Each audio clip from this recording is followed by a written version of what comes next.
1158 से लेकर और 1163 तक। 58 से 63 तक, 58 से लेकर 63 तक ये लगभग विसल देव का राज आ जाता है। चौहान वंश में अगला राजा विसल देव आता है। देखो, चौहान वंश का संस्थापक था, वो था वासुदेव चौहान। वासुदेव चौहान ने चौहान वंश की नींव सपादलक क्षेत्र में डाली और यहाँ अहि छत्रपुर को सबसे पहले राजधानी बना दिया और शाकंभरी माता कुल देवी का क्या बना दिया? मंदिर। देखो, चौहान वंश में सांभर के चौहानों की शाकंभरी माता, वैसे चौहान वंश की कुल देवी जो है वो है जीन माता, सीकर के अंदर। सीकर में रेवासा तहसील के अंदर जीन माता का मंदिर है, वो चौहान वंश की क्या कहलाती है? कुल देवी। भाई, इस चौहान वंश में आनाजी राजा आए, अजयराज चौहान के पुत्र थे। अजयराज चौहान ने अंतिम समय में स्वयं तो पुष्कर चला गया और अपना शासन अपने पुत्र आनाजी को सौंप गया। जब आनाजी को शासन सौंपा तो आनाजी के शासनकाल में लगभग 1137 ईस्वी में तुर्की सेना का क्या हो जाता है? आक्रमण। उस तुर्की सेना को नागपाड़ और तारागढ़ पहाड़ी के मध्य ये वध कर देते हैं और वहाँ से जब चंद्रा नदी का पानी आया तो स्थानीय लोगों के सहयोग से क्या बना दी गई? आना सागर झील। अब आना सागर झील बनी तो वहाँ पर जहांगीर भी घूमने आया और शाहजहाँ भी आया। जहांगीर ने दौलत बाग बनवाया, शाहजहाँ ने बारेदरी बनवाई। जब नूरजहाँ आई तो उसने चश्मा ए नूर नामक क्या बनवा दिया? झरना। और उसकी माँ उसके साथ आई थी असमत बेगम, उसने फूल तोड़कर इत्र का क्या कर दिया? आविष्कार। ये सारी पर्याय बातें अपन पिछली क्लास में कर चुके थे और आनाजी की हत्या उसके ही पुत्र जगदेव ने कर दी। इसलिए जगदेव को चौहान वंश में पितृहंता, पुत्रहंता या पितृहंता शासक के रूप में जाना जाता है। किसको? जगदेव को। उसके बाद जगदेव को हराकर चौहान वंश की गद्दी का राज किसके हाथ में आ गया? विशलदेव विग्रहराज के पिता का अगर नाम पूछे तो विग्रहराज के पिता का नाम था आनाजी या अर्नोराज। अर्नोराज चौहान आनाजी ये विशलदेव के ही पिता थे। भाई, विशलदेव विग्रहराज चतुर्थ के नाम से जाना गया। विग्रहराज के नाम से 3 शासक और आए, जैसे आए वैसे चले गए, कोई खासा काम उन्होंने चौहान वंश में नहीं किया। इसलिए इस विग्रहराज चतुर्थ के पिता का नाम अर्नोराज आनाजी। इस विग्रहराज को जो उपाधि दे रखी थी वो उपाधि नंबर 1, इसको बोलते थे कवि वांधव। कवि वांधव की उपाधि दे रखी थी। एक उपाधि है इसके पास जो है कटी वांधव। कवि वांधव और कटी वांधव चौहान वंश में किस राजा को कहते हैं? तो कवि वांधव, कटी वांधव चौहान वंश में किस राजा को बोलते हैं? विशलदेव चौहान। ये विशलदेव चौहान जिसको कवि वांधव की उपाधि क्यों दे रखी थी? तो क्योंकि ये कवियों का आश्रयदाता था। कवियों को अपने दरबार में शरण देता था, आश्रय देता था। इसलिए कवियों का आश्रयदाता होने के कारण इसे कवि वांधव की क्या दे रखी थी? उपाधि। इसके अलावा अपने जो बात इसने दरबार में कह दी उसको 100% ये पूर्ण करता था, इसलिए इसको कवि वांधव के अलावा कटी वांधव की क्या दे रखी थी? उपाधि। जो इसने कह दिया उस पर अपने वचनबद्ध रहता था, इसलिए इसको कटी वांधव की क्या दे रखी थी? उपाधि। कवि वांधव और कटी वांधव दोनों उपाधि किस राजा के पास थी? विग्रहराज चतुर्थ। इस विग्रहराज चतुर्थ के शासनकाल में कुछ ग्रंथ लिखे गए थे, जिन ग्रंथों के रचयिता एक तो था सोमदेव। सोमदेव इसके दरबार में रहता था। इसका दरबारी कवि था विग्रहराज चतुर्थ का, जिसका नाम क्या था? सोमदेव। सोमदेव विग्रहराज चतुर्थ का दरबारी कवि था सोमदेव। सोमदेव ने इस विग्रहराज के नाम पर एक रचना लिखी जिसका नाम था ललित विग्रहराज। रचना का ही नाम क्या है? ललित विग्रहराज। ये ललित विग्रहराज जो रचना थी मतलब विग्रहराज इसके नाम में लिखा हुआ है, इसके आगे ललित लगा दो। ये किसने लिखी है? सोमदेव ने। सोमदेव ने एक तो रचना ललित विग्रहराज, जिसके माध्यम से इस विग्रहराज चतुर्थ के शासनकाल में क्या हुआ वो संपूर्ण जानकारी, वो संपूर्ण समस्त जानकारी इस विग्रहराज चतुर्थ के शासनकाल की किस राइटर की रचना में मिलता है? सोमदेव। सोमदेव द्वारा लिखित रचना का नाम पूछे तो क्या है? ललित विग्रहराज। एक था नरपति नाल्य। इस नरपति नाल्य ने जो रचना लिखी उस रचना का नाम था वीसलदेव रासो। वीसलदेव रासो, ये वीसलदेव रासो जो रचना थी, इस वीसलदेव रासो रचना के माध्यम से और ललित विग्रहराज रचना के माध्यम से, एक ललित विग्रहराज के रचयिता सोमदेव और वीसलदेव रासो के रचयिता है नरपति नाल्य। ये दोनों के दोनों, सोमदेव और नरपति नाल्य, ये दोनों के दोनों इस विग्रहराज चतुर्थ वीसलदेव के दरबार में दरबारी क्या थे? कवि। और ये दरबारी कवि दोनों ने इसके समस्त साम्राज्य के बारे में जानकारी इन दोनों ग्रंथों के माध्यम से लिखी है। ये विग्रहराज का जो शासनकाल था, इस शासनकाल को चौहान वंश का स्वर्णकाल, मतलब सबसे ज्यादा गोल्डन टाइम, चौहान वंश का सबसे अच्छा शासनकाल, सबसे अच्छा समय अवधि किसके शासनकाल में रहा है? विग्रहराज। विग्रहराज के शासनकाल को चौहान वंश का स्वर्णकाल कहते हैं, चौहान वंश का स्वर्णकाल कहते हैं। ये विग्रहराज चतुर्थ वीसलदेव के शासनकाल को चौहान वंश का क्या बोलते हैं? स्वर्णकाल। ये चौहान वंश का स्वर्णकाल कहलाता है, विग्रहराज चतुर्थ वीसलदेव का शासनकाल।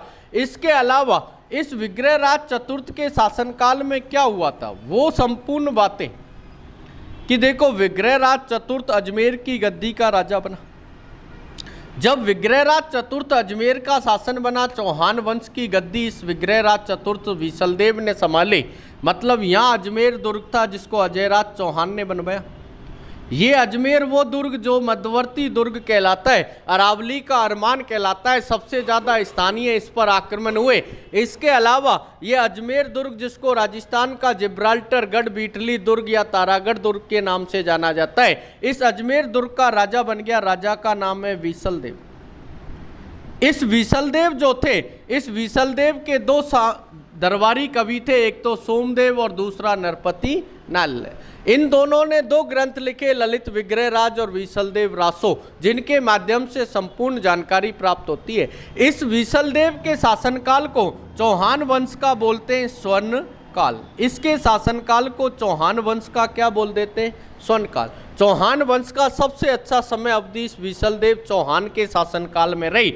इस वीसलदेव चौहान के शासनकाल में, क्योंकि ये खुद कविताएं लिखता था, कवियों को आश्रय देता था, इसलिए इसे कवि बांधव की क्या दे रखी थी? उपाधि। इस विग्रहराज चतुर्थ वीसलदेव रासो जो थे, इस विग्रहराज चतुर्थ वीसलदेव रासो ने अपने ही शासनकाल में इसने स्वयं एक रचना की, एक नाट्य रचना को रचित किया। मतलब इस वीसलदेव रासो विग्रहराज चतुर्थ द्वारा एक रचना खुद ने स्वयं ने लिखी थी, उसका नाम था हरिकेली। हरिकेली एक नाट्य था, और इस हरिकेली जो नाट्य था, उस हरिकेली नाट्य की रचना किसने की है? तो इसकी रचना की है विग्रहराज चतुर्थ ने। विग्रहराज चतुर्थ ने अपने शासनकाल में इस वीसलदेव ने खुद ने एक रचना लिखी, एक नाट्य रचना लिखी थी, जिस नाट्य रचना का नाम है हरिकेली नाट्य। इस हरिकेली नाट्य में क्या संवाद था?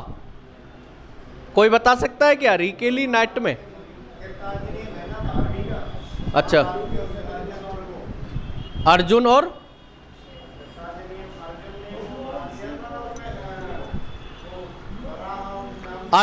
और भगवान शिव के, मतलब इस हरिकेली नाट्य के अंदर जो संवाद है, ये हरिकेली नाट्य संस्कृत भाषा में लिखा गया था।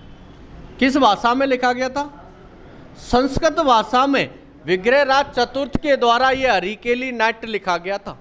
इसमें संवाद जो है, एक तो संवाद है भगवान शिव और दूसरा किरात। किरात के वेश में भगवान शिव आते हैं और एक संवाद दूसरा जो था वो थे अर्जुन। क्या होता है कि भगवान शिव किरात मतलब होता है दिव्या ये शिकारी। किरात किसको बोलते हैं? शिकारी को। शिकारी के वेश में भगवान शिव आते हैं। दूसरी तरफ धनुर्विद्या में निपुण अर्जुन था। ये दोनों के दोनों आखेट खेलने मतलब शिकार खेलने के लिए जंगल में निकलते हैं। जब अर्जुन एक हिरण को तीर मारता है तभी भगवान शिव किरात की वेश में अपना तीर उसी हिरण को मारते हैं। दोनों का तीर एक साथ उस हिरण को जाकर लगता है। अब भगवान शिव जो किरात के वेश में थे, शिकारी के वेश में थे, उनके और अर्जुन के मध्य ये मतभेद हो गया कि ये शिकार मेरा है, क्योंकि दोनों का तीर एक साथ लगा था। इस बात पर मतभेद युद्ध की स्थिति में तब्दील हो गया।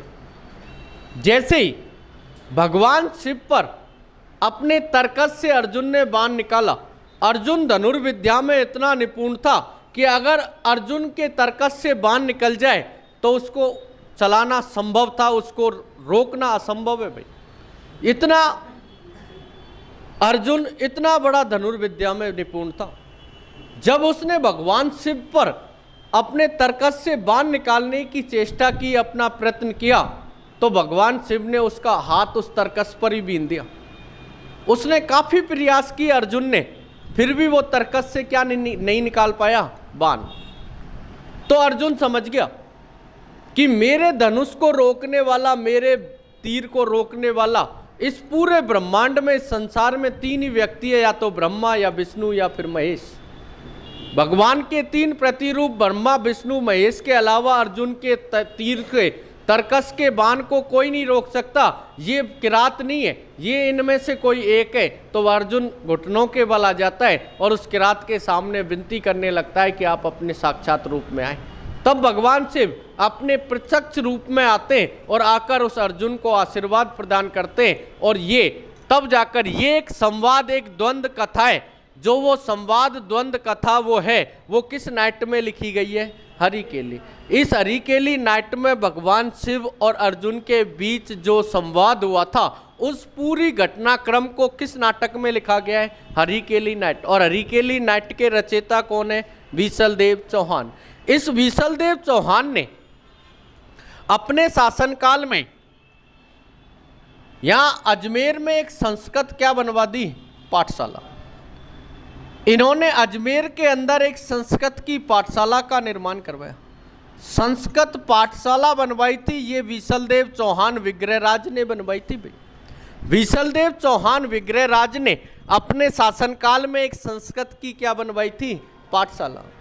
अब संस्कृत पाठशाला बनवाई और इस संस्कृत पाठशाला पर ये हरिकेली जो नाट्य था, इस हरिकेली नाट्य के श्लोक, हरिकेली नाट्य के जो संस्कृत भाषा में जो श्लोक थे, वो श्लोक इस पाठशाला पर लिखवाए। हरिकेली नाट्य की रचना की और संस्कृत पाठशाला का अजमेर में क्या करवा दिया? निर्माण। जब इस विग्रहराज विशलदेव ने ये संस्कृत पाठशाला बनवाई और संस्कृत पाठशाला बनवाई तो हरिकेली नाट्य के श्लोक इस संस्कृत पाठशाला पर लिखवा दिए। जब संस्कृत पाठशाला पर इसने हरिकेली नाट्य लिखवाया और यहाँ पर मोहम्मद गौरी के शासनकाल में, जब मोहम्मद गौरी अजमेर आया था पृथ्वीराज चौहान के शासनकाल में, तो मोहम्मद गौरी ने अजमेर का शासन कुतुबुद्दीन ऐबक को सौंप दिया था। उस कुतुबुद्दीन ऐबक के पास जब शासन गया तो उसने ये संस्कृत की जो पाठशाला थी, इस संस्कृत पाठशाला को तोड़वा दिया भाई। विग्रहराज विशलदेव द्वारा बनी ये संस्कृत पाठशाला को तोड़वा दिया और तोड़वा कर यहां पर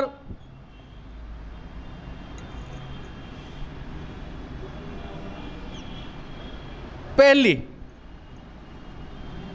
इस तरीके से इस कुतुबुद्दीन ऐबक ने, कुतुबुद्दीन ऐबक ये मोहम्मद गौरी का सेनापति था। मोहम्मद गौरी जब तराइन के द्वितीय युद्ध में जीत जाता है, उसके बाद अजमेर का शासन किसके हाथ सौंप देता है? कुतुबुद्दीन। इस कुतुबुद्दीन ऐबक ने जो विग्रहराज चतुर्थ ने संस्कृत पाठशाला बनवाई थी, इसने इस संस्कृत पाठशाला को तोड़वा दिया और तोड़वाकर यहाँ पर राजस्थान की प्रथम इस जगह पर क्या बनवा दी? मस्जिद। राजस्थान की पहली जो मस्जिद बनवाई थी वो किसने बनवाई थी? कुतुबुद्दीन ऐबक ने। कुतुबुद्दीन ऐबक ने विसलदेव विग्रहराज के द्वारा बनाई गई संस्कृत पाठशाला को तोड़वा दिया और संस्कृत पाठशाला के स्थान पर पहली राजस्थान की क्या बनवा दी थी? मस्जिद। पहली बार अजमेर में मस्जिद का निर्माण हुआ था। यहाँ मस्जिद में एक पीर, एक फकीर रहता था, उस पीर का नाम था पंजाब शाह। पंजाब शाह नामक एक पीर था, मुस्लिम एक संत था। ये पंजाब शाह का यहाँ पर जमावड़ा हुआ था इस मस्जिद के निकट। इस पंजाब शाह जो यहाँ मस्जिद में रहते थे, इस पंजाब शाह का आज भी यहाँ पर क्या बढ़ता है? उर्स। ध्यान रखना, पंजाब शाह का उर्स मेला बढ़ता है। उर्स मतलब मोमडन उर्स बोलते हैं, हिंदू इसको क्या बोलते हैं? मेला। भाई इसका पंजाब शाह का उर्स 1 रजब से 9 रजब तक पंजाब शाह का उर्स बढ़ता है इसी स्थान पर जहाँ कुतुबुद्दीन ऐबक ने संस्कृत पाठशाला को तोड़वा दिया और संस्कृत पाठशाला को तोड़वा कर यहाँ पर एक क्या बनवाई थी? पहली मस्जिद, जिस मस्जिद के निकट यह पंजाब शाह का क्या बढ़ता है? उर्स। इसके अलावा इस विसलदेव के शासनकाल में यहां अजमेर के अंदर 2.5 दिन का झोंपड़ा। अजमेर में एक प्रसिद्ध है 2.5 दिन का झोंपड़ा। वो विसलदेव चौहान के शासनकाल में, विसलदेव चौहान का जो शासनकाल है वो 1158 से लगभग 1163 तक विसलदेव अजमेर के चौहान वंश की गद्दी पर रहा। इस अजमेर के चौहान वंश की गद्दी पर विसलदेव ने रहते समय यहाँ पर 2.5 दिन का क्या बनाया गया था? झोंपड़ा। ये 2.5 दिन का झोंपड़ा है, जिस 2.5 दिन के झोंपड़े को जब कर्नल जेम्स टोड यहाँ विचरण कर रहे थे, घूम रहे थे राजस्थान में, और ये इस मेरवाड़ा अजमेर आए थे। कर्नल जेम्स टोड ने जब इस 2.5 दिन के झोंपड़े को देखा, तब इस 2.5 दिन के झोंपड़े के लिए कर्नल जेम्स टोड ने जो कहा था, कर्नल जेम्स टोड ने कहा कि ये हिंदू शिल्पकला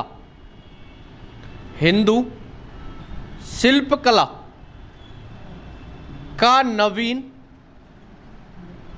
व परिष्कृत, हिंदू शिल्पकला का नवीन व परिष्कृत नमूना है। यह हिंदू शिल्पकला का नवीन व परिष्कृत नमूना बताया है कि ये ऐसा नमूना हिंदू शिल्पकला में ना तो पहले कभी बना है, ना शायद भविष्य में कभी बनेगा।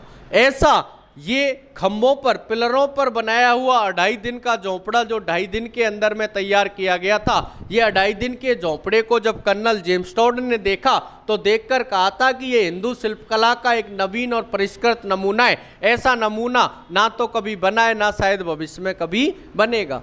ये काम भी इसी विसलदेव चौहान के शासनकाल में हुआ था। इसी विसलदेव चौहान के शासनकाल में एक और काम हुआ था कि विसलदेव चौहान के शासनकाल में टोंक जिला है। टोंक, आप में से टोंक जिला किसका है? आप में से टोंक जिले से कोई नहीं है? अजय नहीं आया, अजय टोंक जिले से था, चलो कोई दिक्कत नहीं है। विसलदेव चौहान के नाम पर विसलपुर बांध बनास नदी पर टोंक जिले की टोडा रायसिंह, टोंक जिले की तहसील है जिसका नाम क्या है? टोडा रायसिंह। इस टोडा रायसिंह तहसील में एक बांध बना है जिसका नाम है विसलपुर बांध। ध्यान रखना, ये विसलपुर जो डैम है ये टोंक जिले की टोडा रायसिंह तहसील में विसलदेव चौहान के नाम पर बनाया गया था। आज राजधानी जयपुर को और जयपुर के अलावा आज वर्तमान 4 जिलों को राजस्थान में इस विसलपुर डैम से क्या मिलता है? पानी। 4 जिलों को इस विसलपुर डैम से पानी मिलता है। एक तो राजधानी को ही मिलता है, राजधानी जयपुर। जयपुर के अलावा दूसरा है टोंक, टोंक के अलावा तीसरा है अजमेर, और अजमेर के अलावा चौथा है वो है नागौर। चौथा जो जिला है वो कौन सा है? नागौर। और दौसा के लिए भी कालांतर में भविष्य में पानी मिलेगा क्योंकि इसकी सप्लाई दौसा के क्षेत्र तक पहुंचा दी गई है। वर्तमान 4 जिलों को इस बीसलपुर डैम से पानी मिलता है, जो टोंक जिले की टोडा रायसिंह तहसील में जयपुर, टोंक, अजमेर और नागौर इनको पानी प्राप्त होता है। इस विशलदेव के चौहान के दरबार में एक दरबारी जिसका नाम था धर्मघोष, विशलदेव चौहान के एक दरबारी कवि था जिसका नाम क्या था? धर्मघोष। धर्मघोष विशलदेव का दरबारी कवि था और इस धर्मघोष ने इसके दरबार में रहते हुए ये विशलदेव चौहान को एक सलाह दी कि विशलदेव चौहान आपके शासनकाल में सब कुछ अच्छा ही अच्छा हो रहा है, अच्छे अच्छे काम हो रहे कि आपके देखो यहाँ कुछ दरबारी कवि रहते हैं जिन्होंने अच्छी अच्छी साहित्यिक रचना, आपका शासनकाल चौहान वंश का स्वर्णकाल कहलाता है। इसके अलावा हरिकेली नाट्य लिखा गया, आपके शासनकाल में संस्कृत पाठशाला बनी, 2.5 दिन के झोंपड़े का निर्माण हुआ आपके शासनकाल में। यहाँ पहली कुतुबुद्दीन ऐबक ने बाद में तोड़कर मस्जिद बना दी, आपके शासनकाल में सब कुछ अच्छा हो रहा है, परंतु यहाँ पर जो एक काम है वो गलत है। धर्मघोष ने जब उसको अवगत कराया विशलदेव को, तो धर्मघोष ने बताया कि आपके शासनकाल में यहाँ पशु बलि दी जाती है, पशु बलि पर रोक लगाई जाए। तब धर्मघोष के कहने पर ये चौहान वंश में पहला विशलदेव ऐसा राजा था, तो धर्मघोष के कहने पर इसने पशु बलि पर क्या लगा दी? रोक। ध्यान रखना, पशु बलि पर रोक लगाने, पशु बलि को निषेध घोषित करने वाला चौहान वंश में राजा कौन था? विशलदेव चौहान। तो ये संपूर्ण जानकारी विशलदेव विग्रहराज चतुर्थ के शासनकाल की थी। 2 मिनट में फटाफट इसको रिवाइज करते हैं। विग्रहराज विशलदेव का शासनकाल 1158 से लेकर 1163 तक। भाई विशलदेव के पिता का नाम क्या था? अर्णोराज। विशलदेव को उपाधि एक तो नंबर 1 कवि बांधव, नंबर 2 कटि बांधव, कवियों को आश्रय देता था इसलिए कवि बांधव, और अपने वचन का कटिबद्ध रहता था इसलिए इसको कटि बांधव की क्या दे रखी थी? उपाधि। इस विग्रहराज के दरबार में एक दरबारी कवि जिसका नाम क्या था? सोमदेव, और दूसरा का नाम नरपति नाल्ले। सोमदेव ने जो साहित्यिक रचना लिखी थी उसका नाम था ललित विग्रहराज, और नरपति नाल्ले ने लिखी विशलदेव रासो। भाई इन दोनों ग्रंथों के माध्यम से संपूर्ण जानकारी अपने सामने प्रकट होती है, अपने सामने ये संपूर्ण जानकारी इन ग्रंथ रचनाओं के माध्यम से मिलती है। चौहान वंश का विशलदेव चौहान के शासनकाल को स्वर्णकाल बोलते हैं, चौहान वंश का गोल्डन टाइम इसी के शासनकाल को कहा जाता है। संस्थापन काल वासुदेव का, निर्माण काल अजयराज चौहान का, और स्वर्णकाल विशलदेव चौहान का। विशलदेव चौहान के शासनकाल में एक तो धर्मघोष के कहने पर पशु बलि पर क्या लगा दी गई थी? रोक। इसके अलावा इसी के शासनकाल में विशलदेव द्वारा ही एक साहित्यिक रचना, एक हरिकेली नाट्य की क्या की गई थी? रचना, जिसमें भगवान शिव और अर्जुन के संवाद का विवरण किया गया है। इसी से शासनकाल में संस्कृत पाठशाला बनी। इसी के शासनकाल में ये विस्की के नाम पर विशलपुर क्या बनाया गया था? डैम, जो टोंक जिले की टोडा रायसिंह तहसील में आज राजस्थान के 4 जिले मूलतः राजधानी तक को पानी इस विशलपुर डैम से मिलता है। इसके अलावा इसी विशलदेव के समय अवधि में यहाँ पर 2.5 दिन का अजमेर में क्या बना था? झोंपड़ा। ये 2.5 दिन का जो झोंपड़ा बना था इसको कर्नल जेम्सटोन ने देखकर कहा कि ये तो हिंदू शिल्पकला का नवीन और एक परिष्कृत नमूना है, ऐसा नमूना ना तो कभी बना ना शायद भविष्य में कभी बनेगा। ऐसा इसके शासनकाल में, इसके शासनकाल को स्वर्णकाल के नाम से जाना जाता है, और ये संपूर्ण विवरण जो विग्रहराज चतुर्थ के नाम से था